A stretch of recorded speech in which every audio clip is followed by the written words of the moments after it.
Hey all beautiful people out here, I'm Avjit Nair aka the Code Man. So this is the first video of my series on data structures and algorithms. Here I'm going to teach you how to implement various data structures and algorithms in real time in Java.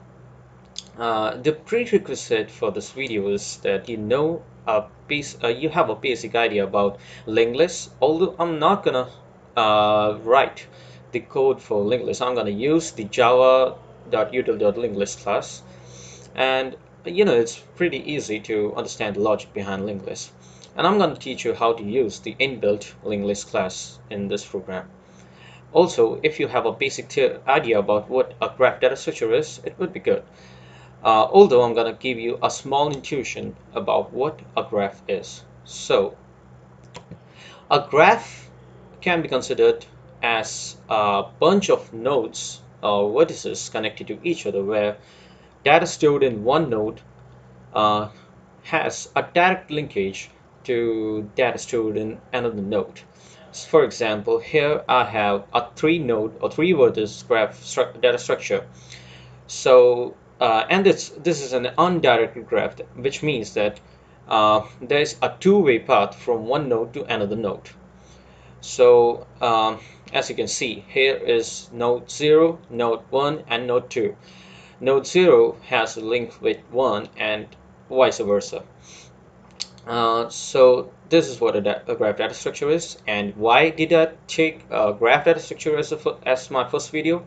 Because this data structure has a lot of important uses. It's used in Instagram, Facebook, and many other countries. Oh, I'm sorry, many other companies. So and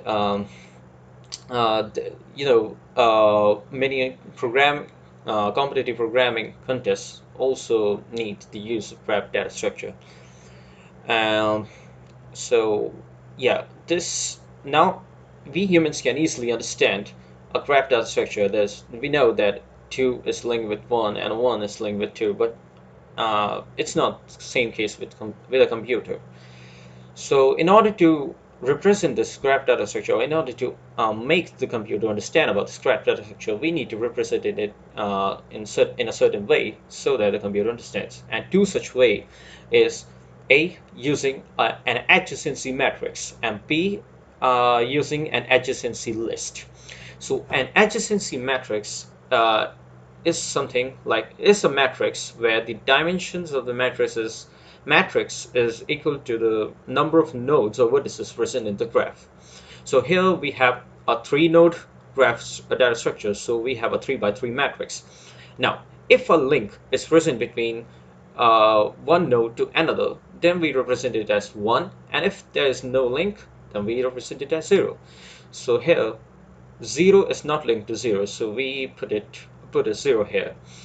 But 0 is linked with 1, so we put a 1 here, and 1 is linked with 2, so we put a 1 here again. And likewise the other two rows. And an adjacency list can be considered as an array of linked lists. We have three nodes, so we have three linked lists where each linked list would represent the connections of that node with the other nodes. So without much talking, now let's on to the actual Java implementation of this data structure. So I'm going to be using the Sublime Text Editor for this purpose. So first of all, we need to define a class called graph. So let's type it out. Public class graph. Now, this graph, we need input as vertices for this graph data structure. So we need to declare an instance variable called vertices, int vertices. Now we need to use, and we'll be representing this graph by using the adjacency list representation. So we need to import the linked list class. So java.util.linklist. Now we need to create an array of linked lists. So now we need to create an instance variable for linked list. So let's create it. Linked list and we need it in the integer types. Integer adjacency list, and this is gonna be an array of linked lists. So these are the instance variables that we're gonna use here, use in this program. Now we need to initialize these instance variables. So we need to allocate memory to these instance variables. So in order to do that, we're gonna be initializing it in the constructor. So here's our constructor, public graph and integer vertices. So let's initialize this dot vertices equals to vertices. Now this keyword here refers to the global variable declared at line number 3, and the vertices written here refers to the local variable written on line number 6. Now we need to allocate memory to our adjacency list. So let's do that. AGJ list equals to new linked list, and the amount of memory that or the amount of space that this array is going to take will be equal to the number of vertices present in the graph. So we're going to type it here, vertices. Now we have created an array of linked lists, and the next part is to initialize each of those linked lists in this array of linked lists. So for that, we're going to be using a for loop for integer I equals to 0, I smaller than vertices, I plus plus, and we're using adj list of I equals to new linked list, and here we go. So what this essentially does is that it's gonna first check for the 0th node, create a linked list for the 0th node, and then it will come to the first node, it will create a linked list for the first node, and then for the second node, and all these linked lists will be stored in our adjacency list array. Okay, so the initialization part is done. Now we have to move out of the constructor and define a method called void. The return type is void, and the method name is addEdge. And addEdge is going to take two parameters, integer source and integer destination. That means it will connect the source vertex with the destination vertex. For example, in this graph, I can take 0 as the source vertex and 1 as the destination vertex, so it will connect 0 to 1. And we need a vice versa connection too, that's from 1 to 0. So here, what I'm going to use is that I'm going to take my adjacent list, access the source vertex, then add a link to the destination vertex, and I'm going to do that by using an inbuilt method of the linked list class called add, and in brackets I'm going to write destination.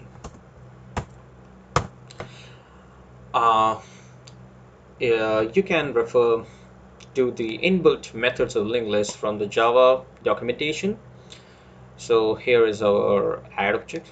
It appends the specified element to the end of this list, and if you were to use add first, then this inserts a specified element at the beginning of this list. We're going to be looking at both of these methods once our code finishes.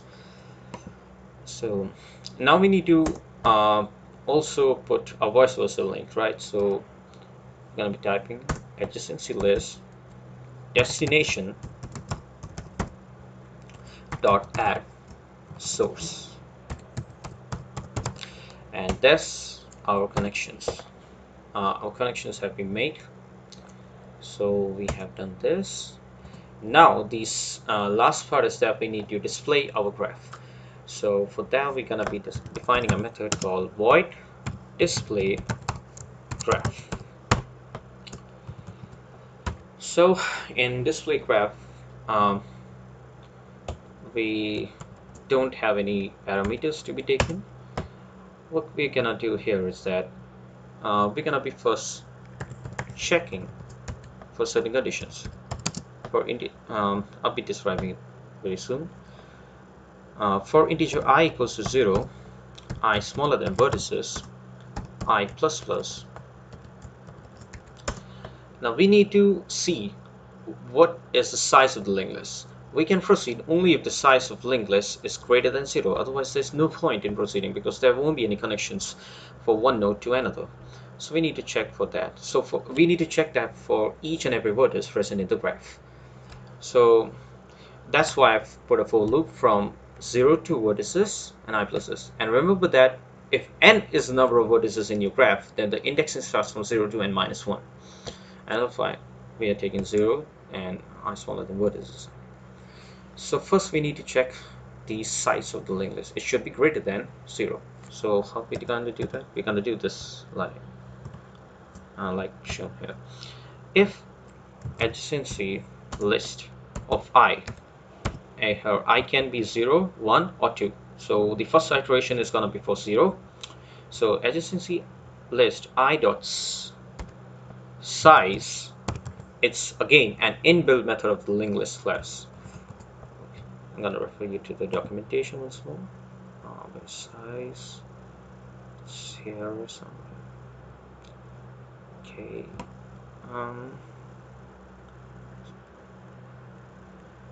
Yeah, here is size. So it returns the number of elements in this list. So if adjacency list of I dot size is greater than 0, and proceed, we're gonna be typing for integer j equals to 0, j is smaller than adjacency list of I dot size j plus plus. Now what this line of code means is that if the adjacency list the size of the linked list for this vertex is greater than 0, then access each and every element of this linked list. So for int j equals 0, j smaller than adjacency list I dot size j plus plus, gonna be printing out system out dot print adj list of I dot get method get j. I'm going to be again showing you the documentation of get method. So here is our get method. So get method returns the element at the specified position in this list. So that means if we are accessing the 0th element, we know that 0 is connected to 1 and 2. So the elements that will be present in the linked list for the 0th node will be 1 and 2. So it will be accessing 1 and 2 and will be displaying on the screen. And just to display each and every the link content of each and every node on the next line, we're going to be printing a simple system.out.println string. Print.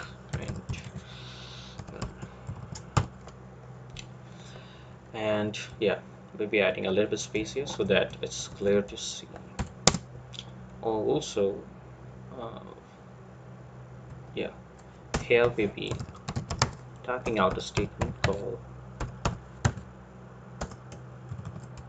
vertex I is connected to, and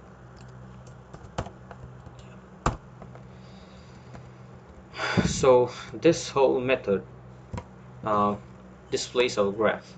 I'm gonna be reviewing it once again. So what we are first checking is whether the size of each and every linked list belongs to the number of nodes that is present in the graph is greater than 0 or not. For example, the node that we have here has, oh sorry, the graph that we have here has 3 nodes, and the size of each linked list is 3. As you can see, 0 is connected to 1 and 2, 1 is connected to 0 and 2, and 2 is connected to 0 and 1. So we'll be checking first adjacency list.i.size is greater than 0, and if it is greater than 0, access each and every element of that linked list. Now for that, we're gonna be using one more for loop. For int j equals to 0, j smaller than adjacency list i.size j plus plus, and system.out.print adjacency list i.getJ, where get method returns the element which is linked with the node I. And here is our system.out.println statement, so that each result gets printed out on a new line. So, and here is, and so our method ends here. Now we're gonna, now we're gonna have to type out the main method, just this, and we have to create an object of the class graph. So we create an object for class like this, graph g, any variable g, whatever you want to type, equals to new graph. And since the constructor here takes argument as vertices, so we need to specify the number of vertices we need here. So going back to our example, this graph here has 3 vertices, so we're gonna be typing in 3.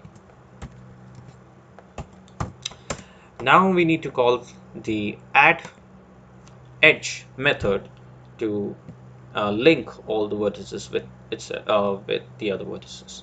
So g dot add edge, and the first argument of this edge method is the source, and the second one is destination.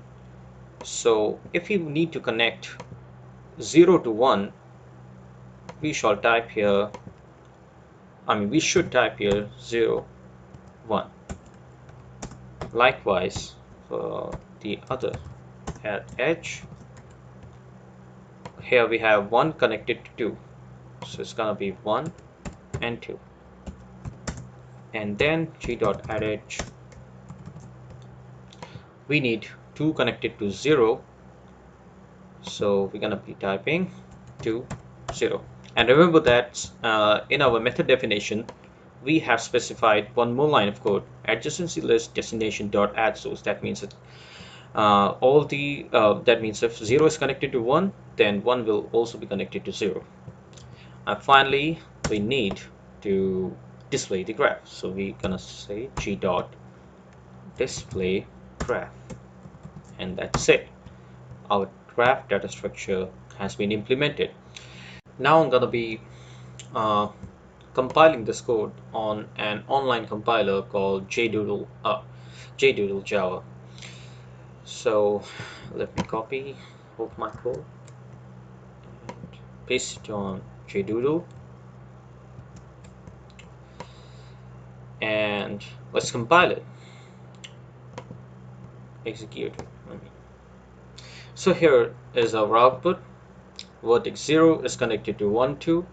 Let's recheck it. So it's 0 is connected to 1 and 2. Yep, that happens.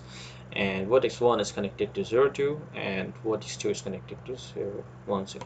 So voila, here is our data structure, and the execution time, you can say it takes 0.19 seconds and this much kilobytes. Now as I've said in the beginning of this video, that we're gonna be experimenting with the add plus method too. So as you can see here, 0 is connected to 1 and 2, then 1 is connected to 0 and 2, and 2 is connected to 1 0, because our add method here, our add method appends the specified element to the end of this list. But if you are using the add first method, it inserts a specified element at the beginning of this list. So let's see how our output is gonna be if you use add first method. Add first.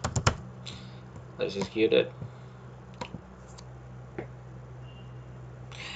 Now you see the output has been reversed. 0 is connected to 2, 1. It was 0 connected to 1, 2 initially, but now since we have used the add first method, it's showing 0 is connected to 2, 1 because the last element gets appended to the last element to be which is required to be connected to the linked list gets connected to the uh, beginning part of the linked list, and that's why it's 2, 1. And likewise 1 is connected to 0 and 2 is connected to 0, 1. And you know what, you could also take user input, and in order to do that you just need to type here input java.util.scanner. We're going to be using the scanner class, and instead of hard coding the value of vertices, we're going to be asking the user to input the value of vertices. So this is our scanner object, and let's say ln. Oh, I always type this wrong. Print. It's gonna be print ln. Yeah. Enter. Sorry. Enter the number of vertices. Integer capital V equals to s dot next integer next int, and this we're gonna be passing it here, and then we need to define a for loop for integer I equals to 0, I smaller than v I plus plus. We're gonna be pasting this method inside this. Just one second. We need to do a certain mode. System dot print ln enter the source and destination, but this is sorry,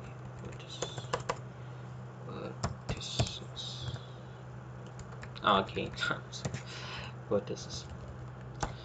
So int source equals to s dot next int, and destination equals to s dot next int. We're gonna copy this. Oh, let's just g dot add edge source and destination, and finally we're gonna be printing our graph. G dot display graph. That's it. We need to check the interactive mode. Toggle interactive mode to on and execute it.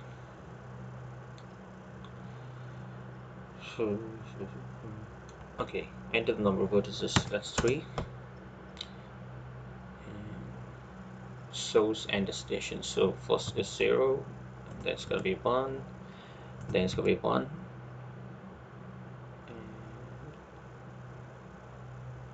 Oops, yeah, 1 and 2, then oh,